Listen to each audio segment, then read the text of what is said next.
Fun Ideas Productions presents the Fun Ideas Podcast. This is the Slow Poisoner. I come to you from the future with these words of warning. It's a hot horror planet. It's a hot horror planet. It's a hot horror planet. It's a hot horror planet.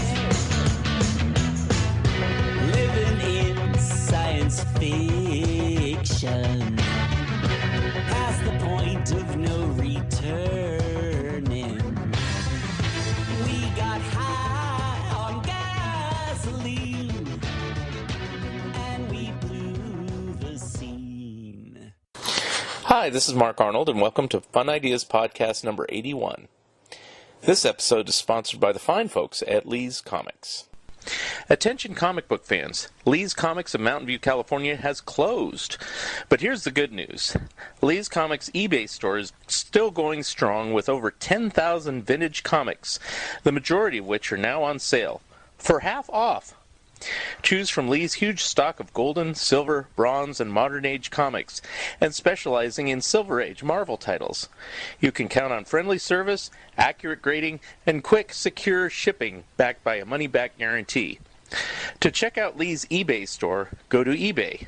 Click Advanced Search to the left of the search bar, scroll down to Sellers, and enter Lee's Comics Inc., period. That's LeesComics Inc., period. Don't forget the period. Lee's Comics is shipping daily with no delays. New items daily. Mention the Fun Ideas Podcast and get a free bonus gift. Long title, Looking for the Good Times, Examining the Monkey Song One by One, by Michael A. Ventrella and Mark Arnold. A book that examines each song, gives lots of details about each song, and our own personal opinions. You can find this book on Amazon, Barnes & Nobles, and anywhere where good books are being sold. Our webpage is wordpress.monkeys.com, where you can see many of the songs and give your own opinions of them. And we will be discussing this more on Zilch. Hey Michael, it says here we've written another book about the monkeys. Wasn't the first one enough? Not at all, Mark. Our original book, Looking for the Good Times, Examining the Monkey Songs One by One, was very successful, but only covered half the story. Which half? The group half. Our new book, Headquartered, A Timeline of the Monkeys' Solo Years, covers the solo half. Who knew the monkeys record so many solo albums? Not only that, but this book covers all of their solo projects, including stage shows, horse racing, running record labels, directing and starring in TV shows and movies, voice acting, and jail. Jail? Did the monkeys go to jail? You have to read the book to find out. You sold me. Have you sold them? Who's them? Those people out there listening to this. Well, listen to this. This book has discographies, photos, and other information about the Prefab Four, Mickey, Davey, Peter, and Mike, the Solo Monkeys, plus another nifty cover by Scott Shaw. Wow, he did our last cover. And this one's equally good. Where can you get this masterpiece? Announcer. Announcer? That's me. Get Headquartered, a timeline of the monkey solo years, written by Michael A. Ventrella and Mark Arnold. Those two guys. It's available in hardback, paperback, or ebook from bearmanormedia.com or from Amazon. Get your copies today. Cool. I'm going to get one today. Well, my summer break has been shorter than I had planned, and now I have 2 new episodes ready. The first one is today, and it's of an urgent matter since it involves a Kickstarter that will be expiring on August 19, 2020. There's no new news on my books at this time, but the others are still available through Amazon and Barnes & Noble, and most through bearmanormedia.com.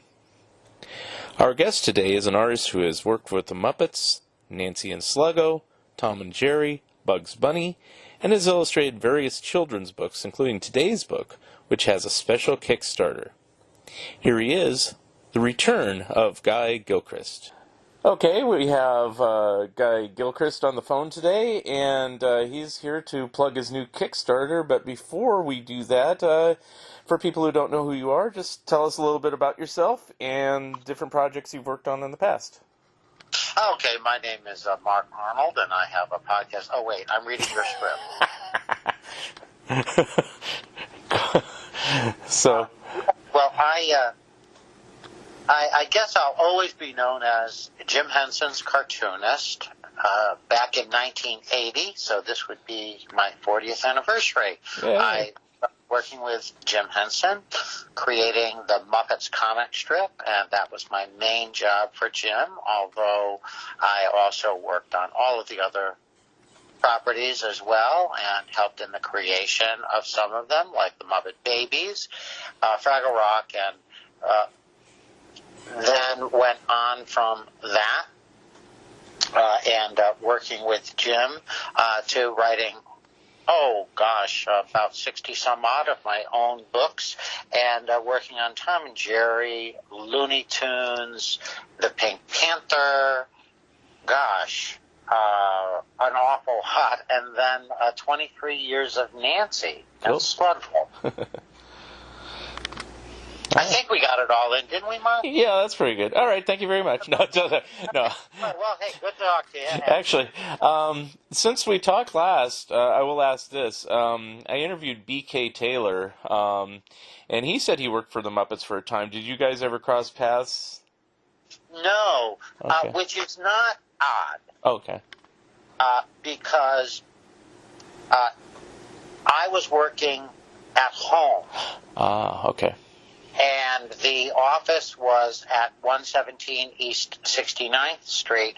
We would get together many times as a company, but unless I was working on a specific project with a specific person, then we would probably only see each other at company parties and get-togethers and that sort of thing. Okay. And Taylor didn't work there nonstop. It was just off and on over the years, and he created a few characters and did some designs and things. So his prominent one was probably Dr. Teeth. So What an awesome character, and one of the most fun for me to draw.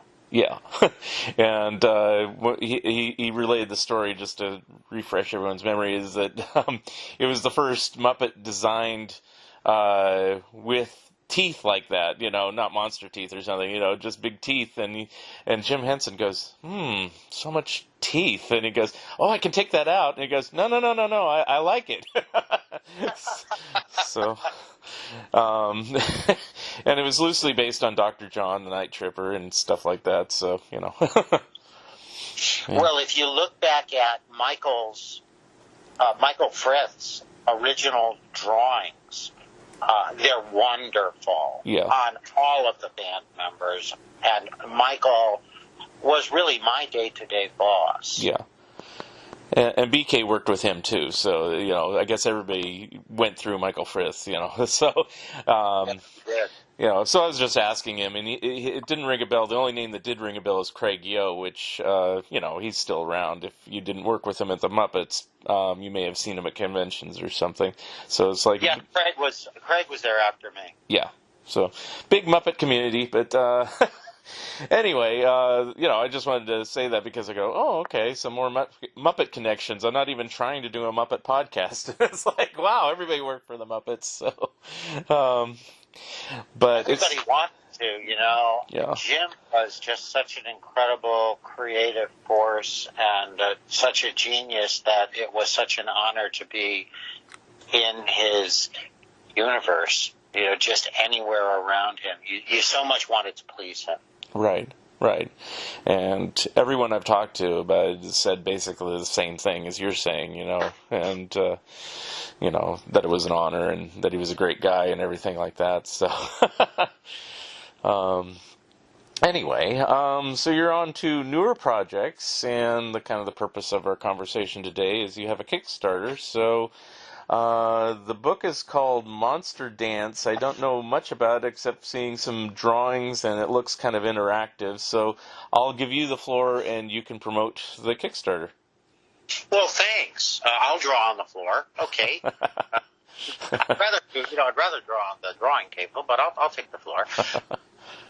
The Monster Dance is a brand new book from Madeline Editions, and we've got the Kickstarter up. There's a link, in my bio at my Instagram and also at my Facebook pages.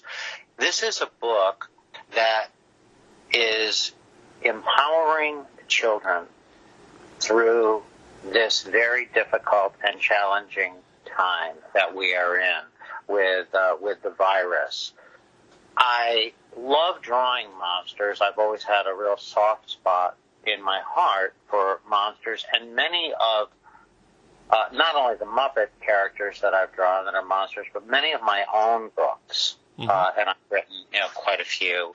I love drawing monsters, and I began working, Mark, with a company, with an organization called Donate PPE, and this was Dr. Karen Tsai out in L.A., and she's at a trauma center in L.A. She's a doctor, and she began an organization that was giving professional personal protective equipment to other doctors and frontline heroes, even though she was working 24/7. And you and I we began with the Muppets talk, and that was really, she had reached out and said, would you draw some Muppets and stuff for some of the kids that are separated from their families, and also to bring smiles to the healthcare professionals, these workers. And so we did that, and that began this journey. Karen had the idea to start looking for a publisher and possibly do a project that would last and would be something that we could do together. And we found an awesome publisher in Madeline Editions and Eva Lou in Paris. And so the book is happening. And they've been doing a lot of Apple books. They win all sorts of awards, and it's such an honor to be able to work with them. This Kickstarter is all about getting protective equipment into the hands of our healthcare heroes and our frontline heroes, and also getting hardcover editions of this all around the world to children in children's hospitals. Cool. So it's kind of an interactive book. It seemed like I looked at it just kind of briefly, but explain how it's interactive. It seems like kind of the next generation, next step of Pat the Bunny, as it were, where you have QR codes as opposed to like a piece of fur for kids to touch. Is that a correct assessment? It's really fun. This is the very first Apple book that I've ever worked on, and but I've done a lot of animation over my lifetime. So what we're doing, Mark, is the ebook. Each page is lightly animated and moves along. As you read through the book, different things happen. For instance, the idea of the Monster Dance is that there's a dog and a little girl. And, of course, they're stuck in the house, just like a lot of us are. And the dog starts saying, what kind of a monster is so scary and so hideous that, we can't go to restaurants anymore. We don't go to school anymore. We don't go to the park anymore. And in his mind, he starts seeing this very cute and goofy but scary monster. And the monster grows. And in the book, it actually animates and grows as the children are having the book read to them. Now, you can read the book to your child, or you can let Dennis O'Hare from American Horror Story read the book to you. Wow. And also, as this Kickstarter moves along, we're going to have Mandarin, Chinese language versions, French versions, and Spanish versions of this book. So, and there's also a beautiful musical score that goes along with it. It's a composition by Ravel, and so there are snippets of orchestration through the entire thing too. So it's a little movie right in your hands. Very cool. And it's the story is one that I'm so happy to have collaborated with Dr. Karen and with Eva. Eva is the author. The dog is thinking, what kind of a monster, and he starts seeing this huge, becomes a huge sort of Godzilla-like creature in his mind, and then the little girl Charlie says, no, she's not big. It's very small. And we see all of these monsters, Dracula, Frankenstein, the Wolfman, and all of those too, and they all turn into little microbes. And it's so fun. And this is all animated too. They get really big and then they get small, and there's so much movement, a lot of color, a lot of fun. Elise, who is our animator, is just magnificent, and the digital color is being done by Matthias Wade, and he's just amazing. We've got a wonderful team on this book. Is it all complete, or are you still in the process of completing anything? I have finished the drawing, and we're finishing the color actually today and tomorrow. But the animation is happening, and a lot of the goals that we're setting, are only really going to be possible through the hearts and the giving of the folks on the Kickstarter. So it's so important. Okay. What are the different levels? Like if you pledge $5 or $20 or $2,000 or whatever, what are the? They have all sorts of different. There are all sorts of different levels, and I know that I have already committed to drawing in quite a few books, and drawing either the characters from the book or some of my Muppet characters, Bugs Bunny. There's a level of that. There are signed hardcovers, all kinds of different levels. And I know that as we move forward in the project,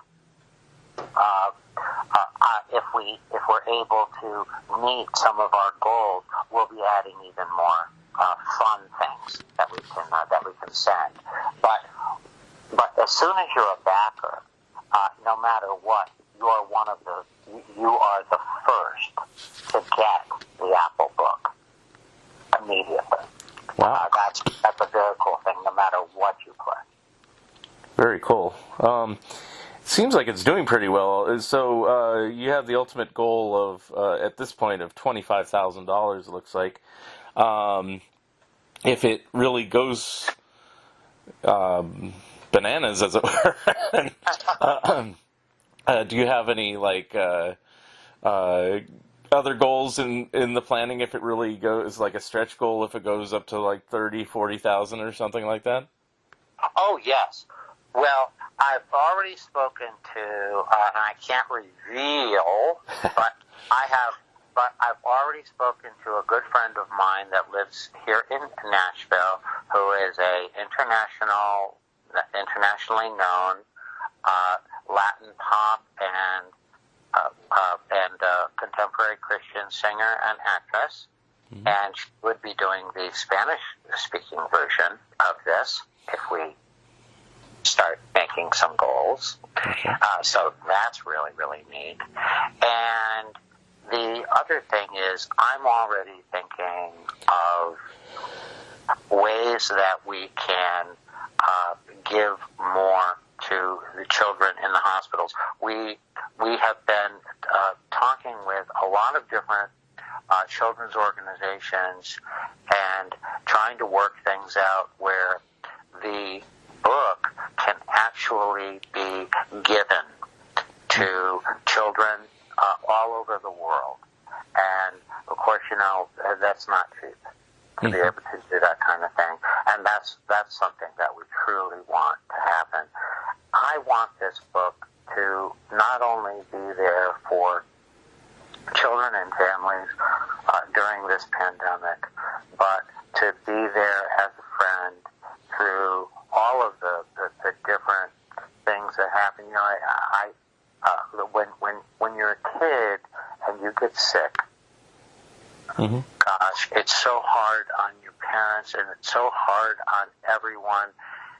You have so much fear, and if we can get this book to every single kid, that's my dream. Right. To have the book in the hands of every single kid that needs it. That it could be a little comforting smile to them. Right. Let's talk a little bit about the artwork, since that's the part you're responsible for. You said you like to draw monsters. Did you have any sort of guidance on how to design the characters, or did you choose your own designs yourself? Or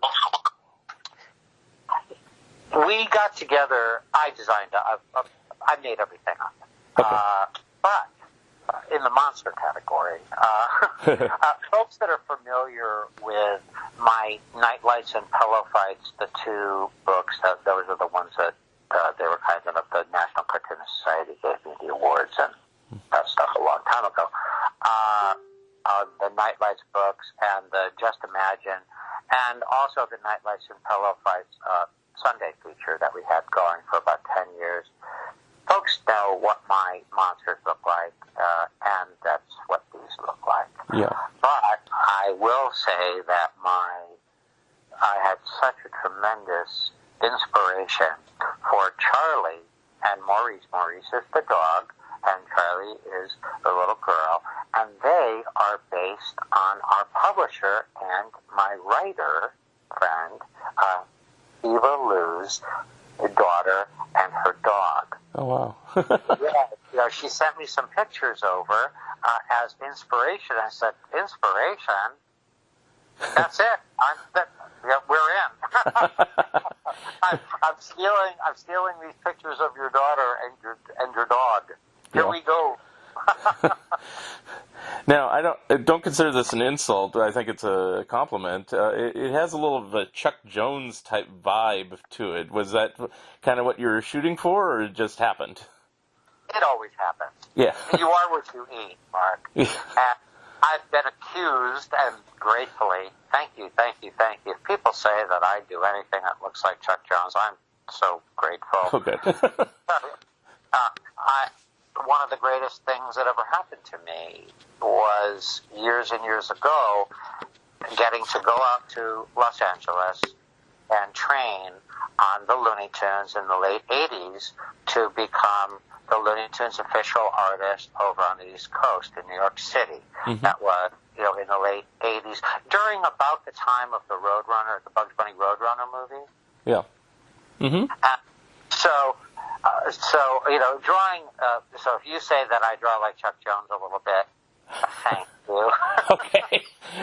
Well, I think that's a good selling point, actually, because when I clicked it on here, it's like, wow, if you're a fan of Chuck Jones' artwork and that style, this is reminiscent of that. And so, just the art alone, barring the whole pandemic thing, just the art alone would be enough to get the book. But, it's very wonderful that, it has all the other backstory behind it, that, there's a need for this, for children to understand what's going on in this horrible time and things like that. So it's a scary time, Mark.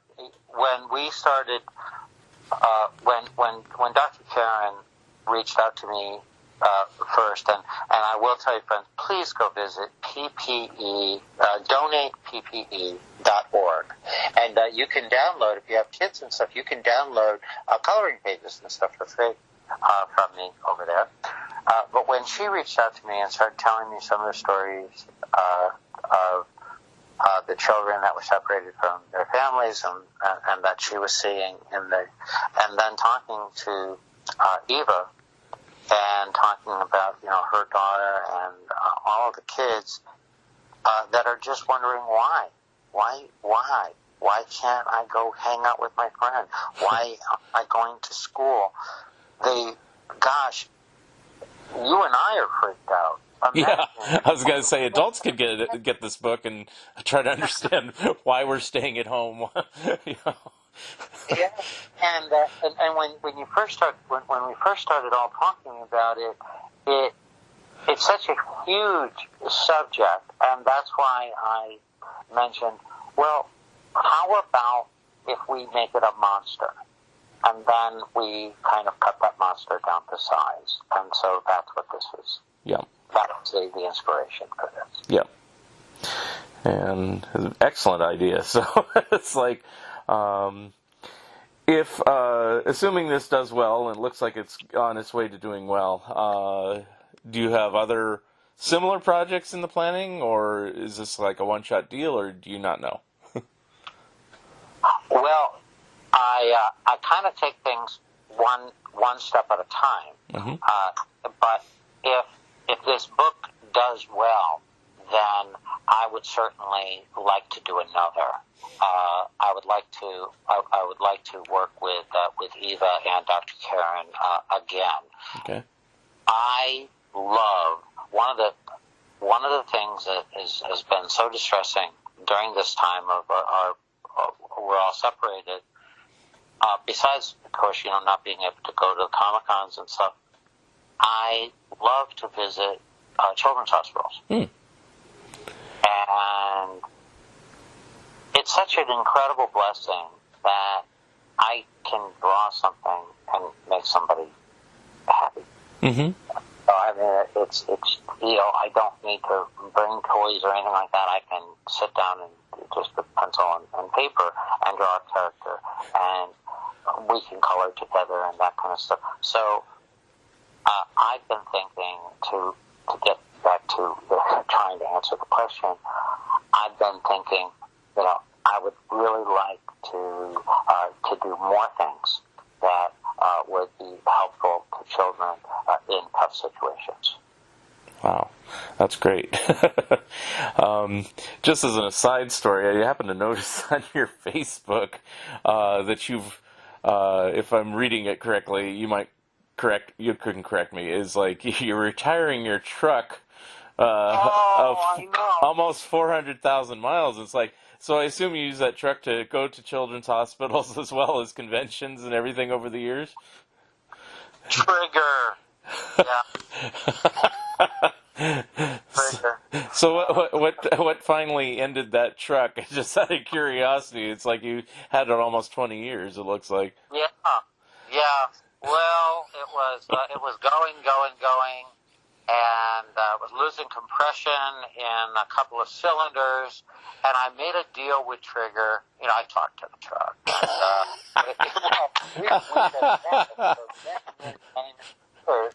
And I made a deal with Trigger this past winter as a blizzard was coming into Boston, and I was at a Comic-Con up there. I said, Trigger, you get me home, and I'll put you out to pasture. You won't have to do these highways anymore. So Trigger got me home, and put, and that was it. I pulled in the driveway. I'm telling you, Mark, that was it. There's a special bond, between me and that truck. So if you're laughing now, you should have seen me. I was weeping. Aww. But I did find a fantastic charity where folks that are very challenged, having a real tough time, veterans having a tough time, donate the truck, and they will work on the truck. They will bring it back to life, and they will use it for their own jobs and for work and for making money for their own families. And so I've got Trigger Jr. coming. Trigger is off on his next adventure. Cool. But I assume you use that to go to the children's hospitals over the years and things like that to bring it back. Yes. Yep. Mm-hmm. When I got so many comments on social media about Trigger because everyone's met Trigger. All the kids have met Trigger. All of the program directors at St. Jude's and at East Tennessee Children's Hospital, Vanderbilt, Connecticut Children's Hospital, Newington Children's Hospital, the Boston Shriners, everywhere I've been. And not like Children's Hospital, Veterans Hospitals, all of that, delivering books and toys and all sorts of stuff, all of the almost 20 Christmases with Trigger. Yep. Wow. Very cool. What? I guess it's kind of an odd question. What did you have planned this year had this pandemic not gotten out of hand like it has? I had pretty much either a Comic-Con or a speaking engagement every weekend this year. Wow. Yeah. This was supposed to be really sort of a comeback year for me. I think that you and I have talked about this. I'm not sure if we have or not, but, I had some medical problems the last few years, and then, and so it's been tough, for me to do all the shows. And so this year I was going to be doing all of them. And, but, you know the old saying, man plans, God has different ideas. Right. When we're recording this is the weekend of the San Diego Comic-Con. Were you going to be there this year? I don't normally do the San Diego Comic-Con, but I was going to be at one.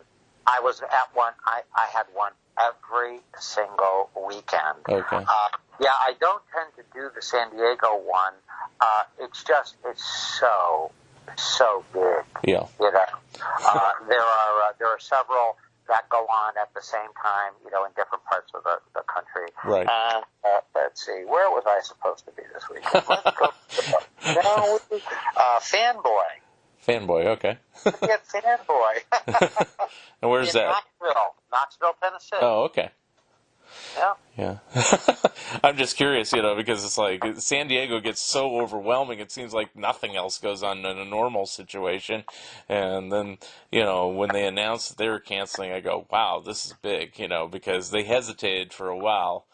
And then they said, we can't do it. We can't justify putting so many people in jeopardy like that, So kudos to them. So, I did my last con the middle of March, and then that was it. Of course, we didn't know that was it. If we go back to that, to February and March, there was so much flux going on, and but it turned out that was it, and so. It's been one of those things where I've just now I'm home, and at first I'm sure that you were doing the same thing. You're going, okay, well, when's this over? When's my time out over? Yeah. And then as the time goes on, you realize that oh gosh. I need to be getting busy, and I need to be creating, and I need to be doing some things. Right. And one of the things that we discuss in the book, in the Monster Dance book, instead of saying, "Well, I'm waiting for for the world to start again," realizing that today is today. And it's a diamond. Now, it may not look exactly like you thought it was going to, but this is your day, and we need to make the most out of today and the most out of every day. While the year didn't go the way that I thought it was going to go, I would have never been able to do this marvelous book and meet all of these wonderful people. Yeah. I mean, that's kind of, in my situation, last year, ironically, I did a lot of traveling and everything for different projects, and I just kind of said at the end of 2019, I think I'll take a break in 2020, not knowing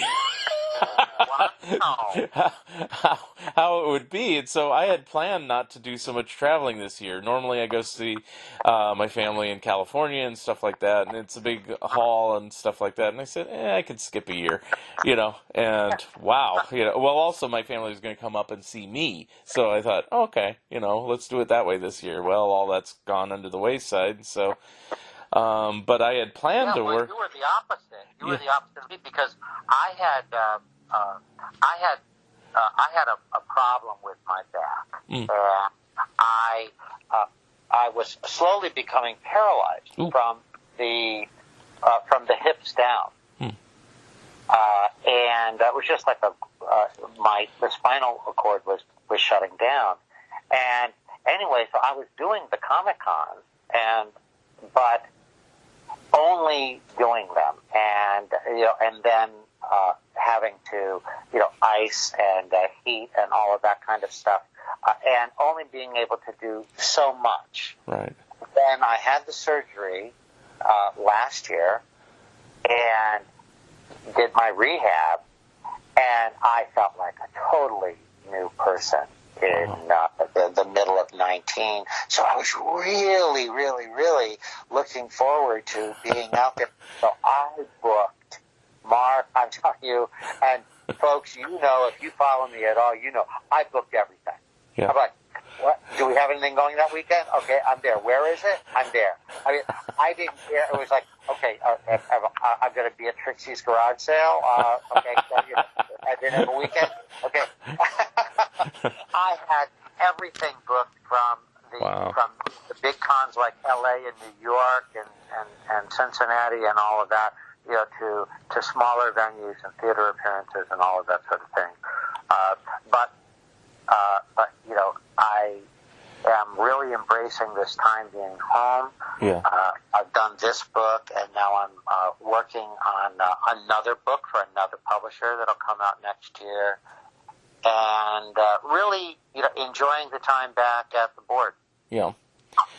And I, like you, I try to think, what can I do during this pandemic time?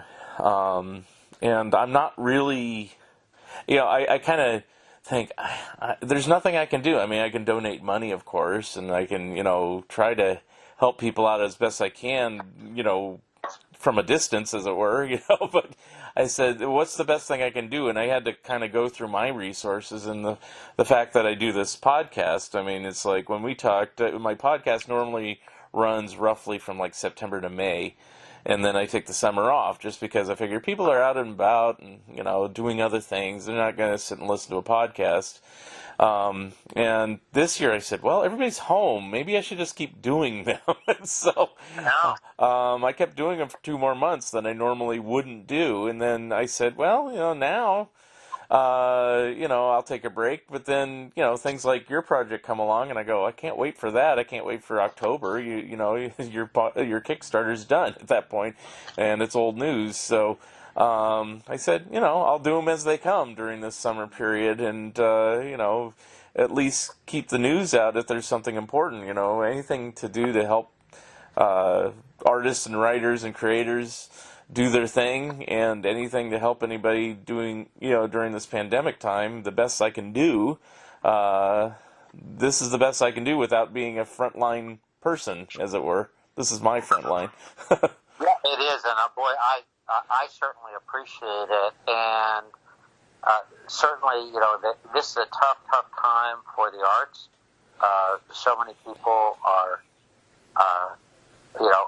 really having a tough time economically. Comic-Cons are a big business, and also, I live here in Nashville, where, we're Music City, and the bands aren't playing right now. Right. There aren't concerts. It's tough. When this hit, I'm very, very grateful to Donate PPE and Dr. Karen for having reached out to me. Honestly, Mark, she reached out to me and said, would you like to do some drawings and some coloring pages and that sort of thing to help out? And then that got me feeling like I was contributing somehow. Yeah. If that hadn't happened, I'm not sure what else I would have done. I'm so grateful that Donate PPE reached out to me, and we began this friendship and this partnership. And now, of course, it's extended, and now we have this book, and I'm so grateful. I wake up every morning, and honestly, I thank God for everything that He puts into my life. I never really have a plan. We think we do. Yes. Like you and I've been talking about, right? I think you got your planner, and off you go. But then life happens, things happen, and but you find out, gosh, I'm so blessed. This is amazing. Right. And this is amazing. Honestly, had 2020 gone the way that it normally would have for me, certainly I wouldn't be doing books. I would be drawing pictures of Kermit the Frog and with a banjo and a rainbow and Fozzie Bear and a Fraggle and Bugs Bunny. And of course, I love doing all of that, and that's so much fun. But Monster Dance wouldn't have happened, and I'm glad that Monster Dance happened. My prayers go out to every single person. We're all affected, and this has been tragic for so many. And I'm just hoping that we can pull through this, that we get through this as best we can, and that hopefully for some people, Monster Dance will be something nice, a smile, and also that what we're generating here in protective equipment is going to be able to help our healthcare people to help heal. Very good. I don't really have any more questions. I mean, this might be a little shorter podcast than normal, but I mean, so let's fill out the next few minutes just telling, kind of refreshing everybody's memory of where the Kickstarter is, what websites to go to, who to contact if you want to do more, things like that. Sure. You can, if you go to any of the Guy Gilchrist accounts, it's A Guy Gilchrist Production on Facebook, and Guy Gilchrist on Instagram and Twitter. The name of the book is Monster Dance, and our publisher is Madeline Editions, and it's Madeline Editions. And if you go to Madeline Editions, the Kickstarter will be right there. You can go to Kickstarter and type in Monster Dance, and you'll find it there too. You can also visit DonatePPE.org.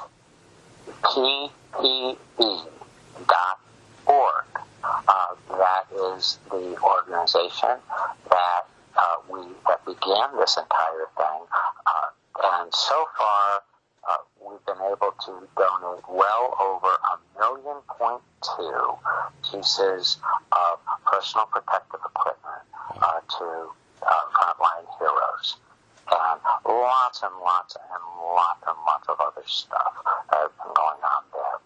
So it's Madeline Editions, and it's Monster Dance.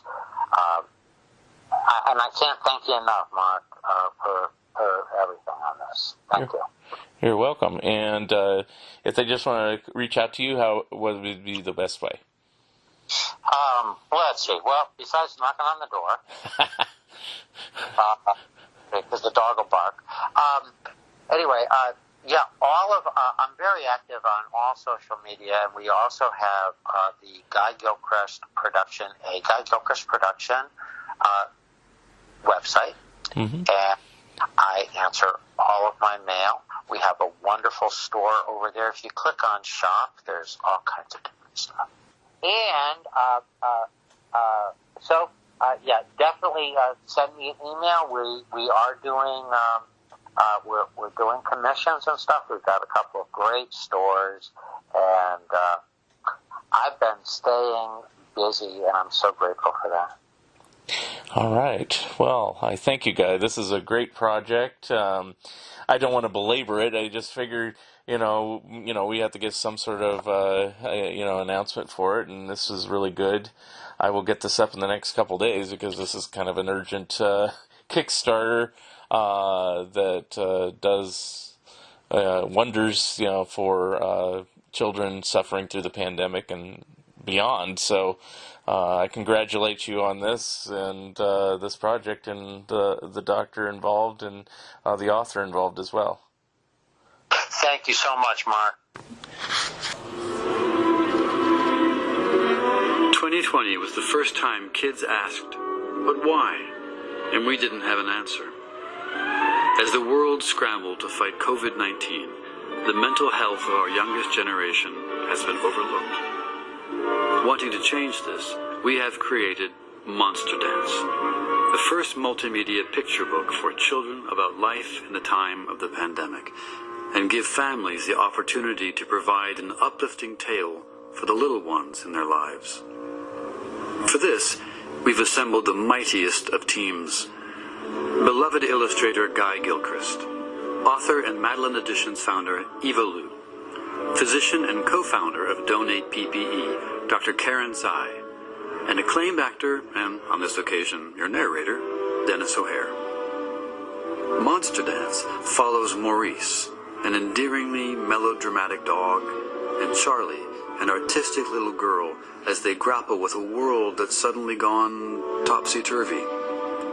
Available through Kickstarter as both a hard copy book and an enhanced ebook, Monster Dance is helping children better understand and overcome their coronavirus fears.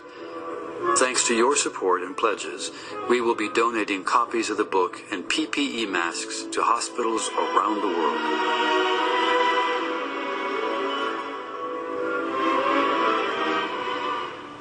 Thank you for listening, and thank you, Guy Gilchrist, for being my special guest. Episode number 82 will be coming soon. If you would like to comment and or be a guest on this podcast, please drop me a line at funideas.mark@gmail.com. Become a Patreon of Mark Arnold and Fun Ideas Productions.